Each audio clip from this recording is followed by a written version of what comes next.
എന്തിനാണ് കേരള മുഖ്യമന്ത്രിയും മന്ത്രിമാരും ഭരണപക്ഷ എം.എൽ.എമാരും എം.പിമാരുമെല്ലാം ഡൽഹിയിൽ സമരം ചെയ്യുന്നത്? കേരളം മാത്രമല്ല ഇങ്ങനെ സമരപാതയിൽ നിൽക്കുന്നത്. കർണാടക സമരം ചെയ്തു കഴിഞ്ഞു. ഒപ്പം ബംഗാളിൽ മമതാ ബാനർജിയും 48 മണിക്കൂർ ധർണ നടത്തി. സ്റ്റാലിൻ സമരത്തിന് പിന്തുണയുമായിട്ടുണ്ട്. കെജ്രിവാളും ഭഗവത് സിംഗ് മാനും സമരത്തിന് പിന്തുണ നൽകുന്നു. 17 സംസ്ഥാനങ്ങൾ BJP-യോ NDA-യോ ഭരിക്കുന്ന സംസ്ഥാനങ്ങൾ. മറ്റു സംസ്ഥാനങ്ങൾക്കാണ് പ്രധാനമായും പരാതിയുള്ളത്. കേന്ദ്രം സാമ്പത്തികമായി BJP, NDA ഇതര സംസ്ഥാനങ്ങളെ ഞെരുക്കുന്നു എന്നുള്ളതാണ് കേരളമടക്കം പ്രതിപക്ഷ മുന്നണിയിലെ പാർട്ടികൾ ഭരിക്കുന്ന സംസ്ഥാനങ്ങളുടെ പ്രധാന പരാതി. എന്താണ് കേരളത്തിൻ്റെ ഏറ്റവും പ്രധാന പരാതി? 15ാം ധനകാര്യ കമ്മീഷന്റെ ശുപാർശ പ്രകാരം കേരളത്തിന് ആഭ്യന്തര വരുമാനത്തിൻ്റെ 3%, 0.5% വൈദ്യുത മേഖലയിലെ പരിഷ്കാരങ്ങൾക്കുമായി വായ്പ എടുക്കാം എന്നതാണ്. ഇത് പാർലമെൻറ്റിൻ്റെ ഇരുസഭകളും ഒപ്പം രാഷ്ട്രപതിയും അംഗീകരിച്ചതാണ്. എന്നാൽ ഇതിലേക്ക് കിഫ്ബിയുടെയും സാമൂഹിക ക്ഷേമ പെൻഷൻ ഫണ്ടിൻ്റെയും തുക, വായ്പാ തുകകൾ കൂടി ഈ കടത്തിൻ്റെ പരിധിയിലേക്ക് ഉൾപ്പെടുത്തി. ഇതുവഴി കേരളത്തിന് ഉണ്ടാകുന്ന വരുമാന നഷ്ടം അല്ലെങ്കിൽ വായ്പ എടുക്കുന്ന പരിധിയിൽ ഉണ്ടാകുന്ന നഷ്ടമാണ്. പ്രധാനമായും ഈ വർഷമടക്കം അത് 6000 കോടി രൂപയോളം ഉണ്ടാകുന്ന നഷ്ടമുണ്ടാകുന്നു. ബഡ്ജറ്റിൻ്റെയും കടമെടുപ്പിൻ്റെയും പരിധിയിൽ നിന്ന് മാറ്റിക്കൊണ്ട് മറ്റു തരത്തിൽ വികസന പ്രവർത്തനങ്ങൾ സാധ്യമാക്കാൻ വേണ്ടിയാണ് കിഫ്ബി ആയാലും പെൻഷൻ ഫണ്ടായാലും കേരളം പ്രത്യേകമായി രൂപീകരിച്ചത്. ഇങ്ങത് അനാവശ്യമായ ഒരു ചെലവാണെന്നും ഇത് സംസ്ഥാനത്തെ ഉൽപ്പാദനക്ഷമമായ നിക്ഷേപമല്ല എന്നടക്കമുള്ള ആരോപണങ്ങൾ ഉന്നയിക്കുമ്പോൾ കേന്ദ്ര പദ്ധതികളായ റോഡ്, ഹൈവേ വികസനത്തിനടക്കം പണം കൊടുത്ത് ഭൂമി ഏറ്റെടുക്കാനടക്കം വിനിയോഗിച്ചത് ഈ കിഫ്ബിയുടെ ഫണ്ടാണ്. ഒപ്പം സംസ്ഥാനത്തെ വിദ്യാഭ്യാസ സ്ഥാപനങ്ങൾക്കും സംസ്ഥാനത്തെ ആരോഗ്യ മേഖലയിലടക്കം ചെലവഴിച്ചതും ഇതേ കിഫ്ബിയുടെ ഫണ്ട് തന്നെയാണ്. ഈ പരിധി കൂടിയാണ് അതിനെ കൂടി പൊതു കടത്തിൻ്റെ പരിധിയിൽ ഉൾപ്പെടുത്തിക്കൊണ്ട് സംസ്ഥാന സർക്കാരിൻ്റെ നികുതി വിഹിതം നൽകുന്ന സ്ഥാപനങ്ങളുടെ കടത്തെ കൂടി സംസ്ഥാനത്തിൻ്റെ പൊതു കടമാക്കി മാറ്റുമ്പോൾ സംസ്ഥാനത്തിന് മറ്റ് വികസന കാര്യങ്ങൾക്ക് വേണ്ടി, സംസ്ഥാനത്തിൻ്റെ പ്രവർത്തനങ്ങൾക്ക് വേണ്ടി എടുക്കേണ്ട കടത്തിൻ്റെ പരിധി വല്ലാതെ കുറയുന്നു. ഇതിന് ഒരു മറുപടിയായി കേന്ദ്ര സർക്കാർ പ്രധാനമായും പറയുന്നത്, ചില സംസ്ഥാനങ്ങൾക്ക് വിഹിതം കൂടുതൽ കൊടുക്കുന്നു എന്നുണ്ടെങ്കിൽ ആ വരുമാനം കൂടുതലുള്ള സംസ്ഥാനങ്ങൾക്ക് അവർക്ക് മറ്റു സഹായങ്ങൾ ലഭ്യമാവില്ല. പ്രത്യേക റവന്യൂ ഗ്രാൻഡ് നൽകുന്നത് കേരളമടക്കം നികുതി വരുമാനം കുറഞ്ഞ സംസ്ഥാനങ്ങൾക്ക് ആണെന്ന് കൂടി പറയുന്നുണ്ട്. ഇവിടെയും കേരളം ചൂണ്ടിക്കാണിക്കുന്ന ഒരു പ്രധാന കണക്കുണ്ട്. നികുതി വിഹിതത്തിൻ്റെ 17.93% ലഭിക്കുന്നത് ഉത്തർപ്രദേശിൽ ലഭിക്കുന്നു. ബീഹാറിന് 10.058%, മധ്യപ്രദേശിന് 7.85%, മഹാരാഷ്ട്രയ്ക്ക് 6.31% ലഭിക്കുന്നത്. ഗുജറാത്തിന് ഇത് 3.47%.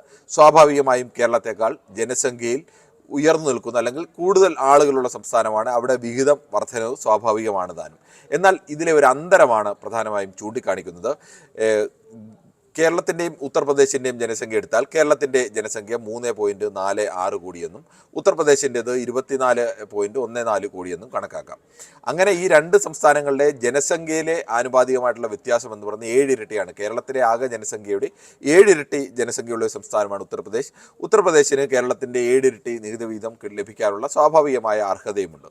എന്നാൽ കേരളത്തിന് ലഭിക്കുന്നതിൻ്റെ 7 ഇരട്ടി വിഹിതമല്ല ഉത്തർപ്രദേശിൽ ലഭിക്കുന്നത്. കേരളത്തിന് ലഭിക്കുന്നത് 1.92% ഉത്തർപ്രദേശിൽ ലഭിക്കുന്നത് അതിൻ്റെ 9 ഇരട്ടിയിൽ അധികമായ തുകയാണ്. അത് 17.94% ലഭിക്കുന്നത്. ഇത്തരത്തിലാണ് മറ്റു സംസ്ഥാനങ്ങൾക്കടക്കം വ്യത്യാസം പ്രധാനമായും ഉള്ളത്.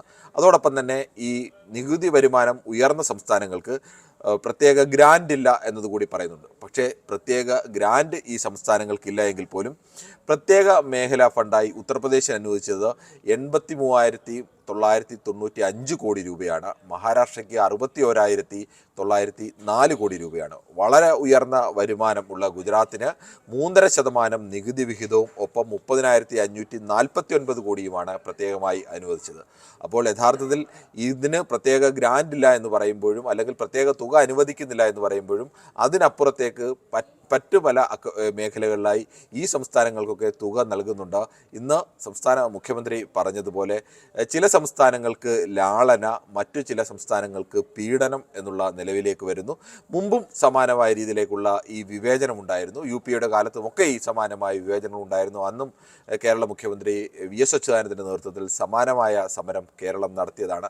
പക്ഷേ അന്ന് ആ കാലത്തുണ്ടായിരുന്ന വിഭജനത്തെക്കാൾ ഇപ്പോൾ ഈ വിവേചനത്തിൻ്റെ തോത് വളരെ വലിയ രീതിയിലേക്ക് ഉയർന്നിരിക്കുന്നു എന്നുള്ളതാണ് കേരളം അടക്കമുള്ള സംസ്ഥാനങ്ങൾ ചൂണ്ടിക്കാണിക്കുന്നത്. കേരളമായാലും കർണാടകയായാലും തമിഴ്നാടായാലും ഡൽഹി ആയാലും പഞ്ചാബായാലും ബംഗാളായാലും എല്ലാം ഉയർത്തിക്കാണിക്കുന്ന പ്രധാനപ്പെട്ട വിഷയം, തെലുങ്കാനയും ഉയർത്തിക്കാണിക്കുന്ന വിഷയം ഇതുതന്നെയാണ്. BJP NDA ഇതര സംസ്ഥാനങ്ങൾക്ക് ലഭ്യമാകേണ്ട അർഹമായ നികുതി വിഹിതത്തിൽ അല്ലെങ്കിൽ കേന്ദ്ര സർക്കാരിൻ്റെ വിഹിതത്തിൽ വല്ലാതെ കുറവുണ്ടാവുന്നു എന്നതാണ് പ്രധാനമായും ഈ സംസ്ഥാനങ്ങൾ ചൂണ്ടിക്കാണിക്കുന്നത്. GST അടക്കമുള്ള വിഷയങ്ങളിലടക്കമുള്ള അനൗചിത്യം അല്ലെങ്കിൽ അത് വലിയ തോതിൽ മാറ്റേണ്ടതാണ്. സംസ്ഥാനങ്ങൾക്ക് GST നടപ്പാക്കിയപ്പോൾ ഉണ്ടായ നഷ്ടവും കേന്ദ്രത്തിനുണ്ടായ നഷ്ടത്തെക്കാൾ വലിയ നഷ്ടമാണ് സംസ്ഥാനങ്ങൾക്കുണ്ടായത്. അക്കാര്യത്തിൽ പല സംസ്ഥാനങ്ങളും യോജിക്കുകയും ചെയ്യുന്നുണ്ട്. 28% കേന്ദ്രത്തിന് നഷ്ടമായതെങ്കിൽ സംസ്ഥാനങ്ങൾക്ക് അന്ന് 44% നഷ്ടമാണ് ഉണ്ടായത്. അങ്ങനെ നഷ്ടമുണ്ടാകുമ്പോൾ ഇപ്പോൾ പുതിയ സിസ്റ്റം അനുസരിച്ച് GST വിഹിതത്തിൽ 50% കേന്ദ്രത്തിനും 50% സംസ്ഥാനങ്ങൾക്കും എന്നുള്ളതാണ്. അതടക്കം 40-60 ആക്കി മാറ്റണം. 40% കേന്ദ്രത്തിനും 60% സംസ്ഥാനങ്ങൾക്കുമായി വീതിക്കണം എന്നടക്കമുള്ള പൊതു ആവശ്യങ്ങളും എന്തായാലും ഈ സംസ്ഥാനങ്ങൾ ഉന്നയിക്കുന്നുണ്ട്. എന്തായാലും ഈ സമരം കൊണ്ട് പ്രത്യേകിച്ച് കേന്ദ്ര സർക്കാരിൻ്റെ ഭാഗത്തു നിന്ന് ഏതെങ്കിലും ഒരു തീരുമാനം മാറ്റുമെന്നോ അല്ലെങ്കിൽ ഈ സംസ്ഥാനങ്ങൾക്ക് അനുകൂലമായ നിലപാടുണ്ടാകുമെന്നോ എന്ന് പ്രതീക്ഷിക്കാൻ കഴിയില്ല. പക്ഷേ ഇതിൽ ഒരു രാഷ്ട്രീയമുണ്ട്. കേരളത്തിനടക്കമുള്ള അല്ലെങ്കിൽ പ്രതിപക്ഷ പാർട്ടികൾ ഭരിക്കുന്ന സംസ്ഥാനങ്ങൾക്ക് ന്യായമായ വിഹിതം കിട്ടുന്നില്ല എന്നത് ചർച്ചയിലേക്ക് കൊണ്ടുവരുവാനും കേന്ദ്ര സർക്കാരിനും സ്വാഭാവികമായും സർക്കാരിൻ്റെതായ ന്യായങ്ങളുണ്ട്. പലതരത്തിൽ നൽകുന്ന പണത്തിൻ്റെ ന്യായങ്ങൾ അല്ലെങ്കിൽ വികസന പ്രവർത്തനങ്ങൾക്ക് അവഗണിക്കുന്നില്ല എന്നുള്ള ന്യായങ്ങൾ, ഇതെല്ലാം ഒരു പൊതുസമൂഹത്തിലേക്ക് ചർച്ചയാക്കുവാനും അത്തരം ചർച്ചകളിലൂടെ എവിടെ ആര് പറയുന്നിടത്താണ് കൂടുതൽ ശരി എന്നുള്ളത് ജനങ്ങൾക്ക് കൂടുതൽ തിരിച്ചറിയാനുള്ള അവസരം കൂടിയാണ് ഇത്തരം സമരങ്ങളും ഇത്തരം സജീവമായ ചർച്ചകളും സൃഷ്ടിക്കുന്നത്.